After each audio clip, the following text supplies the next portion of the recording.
Magandang araw mga kaagrisikap. Mag-spray naman tayo ngayon ng para sa mga hanip kasi maraming hanip. Hanip naman ang umatake ngayon. Yun dito sa aming lugar.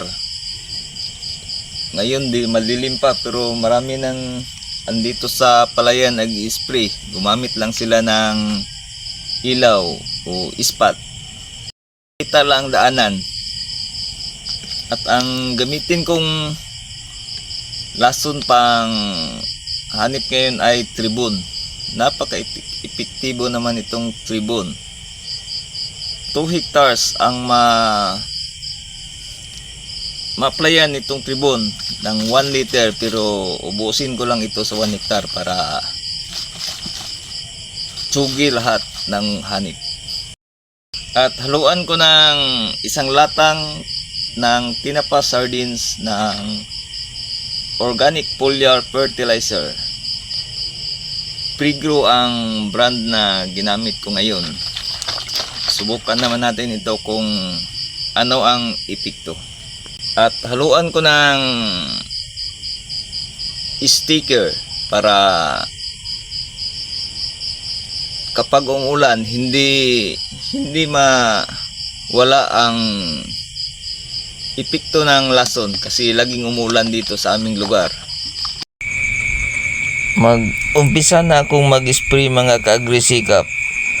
Gumamit lang ako ng cellphone pang ilaw sa daanan o daan para hindi mapakan ang palay.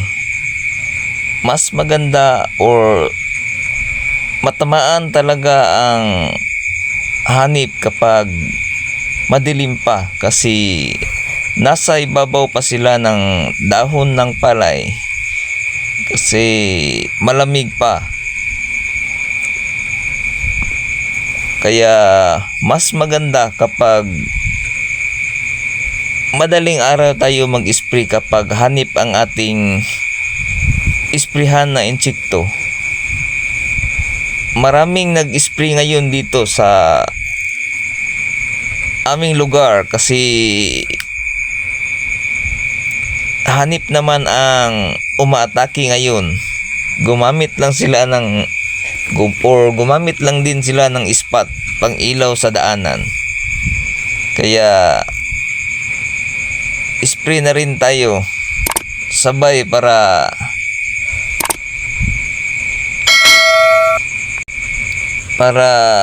hindi lilipat ang mga insekto sa kanilang palayan dito sa aking palayan. Kaya sabay akong mag-spray sa kanila para tsugi rin ang mga hanip dito sa aking palayan na nakatago lang sa ilalim ng puno. Mahirap na kasi kapag hanip na ang makita nating mga insekto sa ating palayan kasi araw lang bibilangin masunog na ang ating palay or sunog. Kaya kapag may makita na tayong mga hanip sa ating palayan, spray tayo agad para hindi na malaki ang kanilang magawang epekto sa ating palay, lalo na kadalasang umatake ang mga hanip ay buntis or naglilihi na ang ating mga palay. Kaya dapat lagi tayong iikot sa ating palayan kapag naglilihi na ang ating palay para mabantayan natin agad kung ano man ang mga insektong dumapo sa ating palay para hindi sila makapurma. Mahirap na kasi kapag ang hanip ay mamisa na, hindi na sila alis sa ating palayan. Pero kapag maisprehan natin agad, hindi na sila dadami kasi mapuksa na natin sila or mapuksa na natin sila agad. Kaya Yun lang ang dapat nating bantayan mga kaagrisikap. Kapag hanip na ang dumapo sa ating palay, spray tayo agad or bumbahan na natin agad ng panghanip na mga medisina para hindi masira ang ating palay. Tapos na akong mag spray ng tribon mga kaagrisikap para sa hanip o bunhok para maganda ang bunga ng ating palay, hindi masusunog ang puno. Kasi ganitong stage din ng hanip o matake sa palay yung umpisa nang naglabasan ang mga bunga pero konti pang nakalabas. Okay pa ito isprehan ngayon.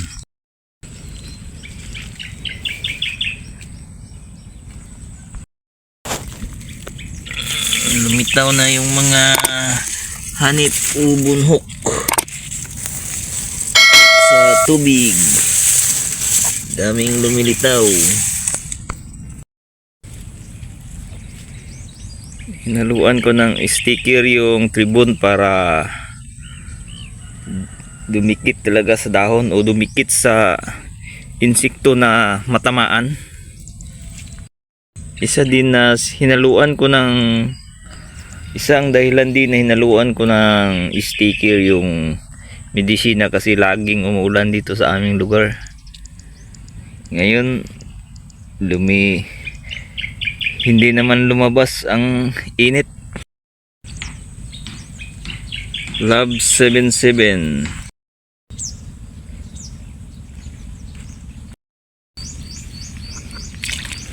Tamtaman lang ang suhi ng Love 77, hindi marami at hindi naman kunti. Katamtaman lang ang kanyang suhi. Gandahan ka kapag katamtaman lang suhi kasi productive lahat na tillers. Kasi pag nasubrahan ng karami, hindi na productive ang ibang tillers. Ang ganda ng bunga ng Love 77. Malaking uhay, mataas.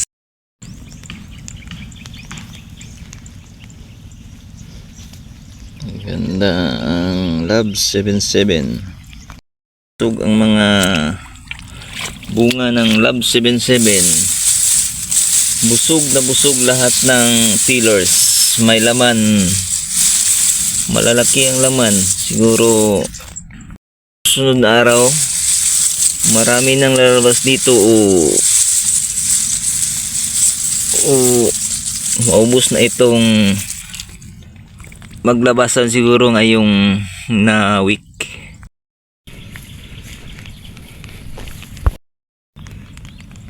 Malalaking suwi. Ang haba ng tiller ang uhay.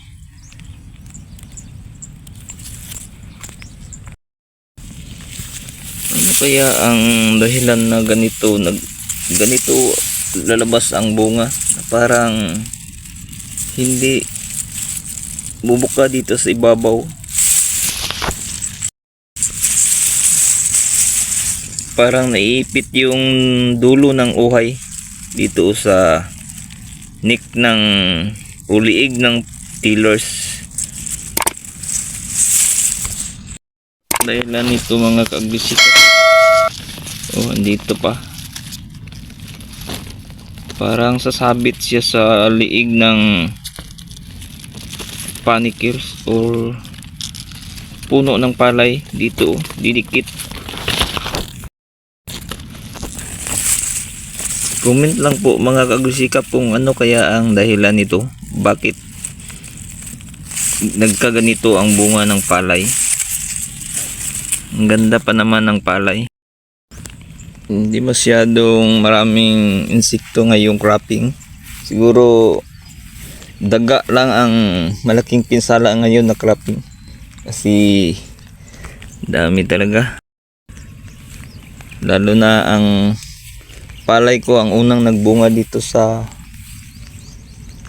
mga katabi ko. Ang katabi ko ay wala pang bunga. Pero dami pa ring kinainan sa gitna ng kanilang palayan sa katabi ko. Kahit maliit pa ang kanilang palay. Lagi akong nagpapatubig para makontrol ang mga daga. Kasi pag walang tubig lalong dumami ang papasok na daga sa palayan kapag walang tubig. Kaya laging may tubig. Siguro next or other 5 days siguro drain ko na itong tubig kasi marami nang nagsalabasang bunga.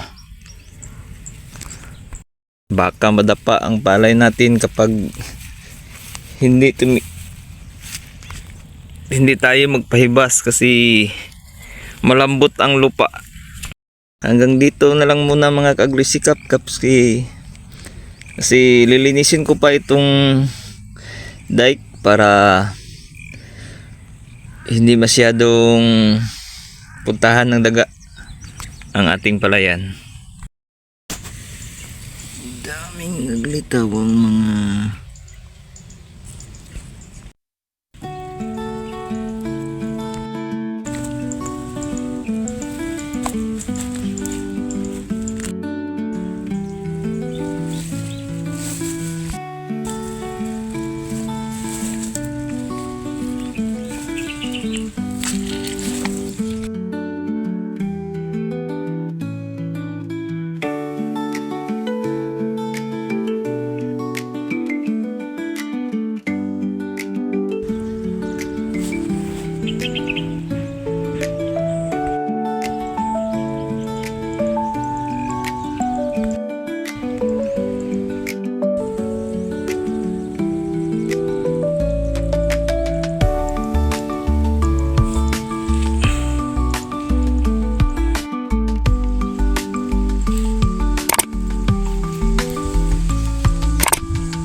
Salamat mga kagrisikap sa panonood at pagsubaybay. Hanggang sa muli. Bye-bye.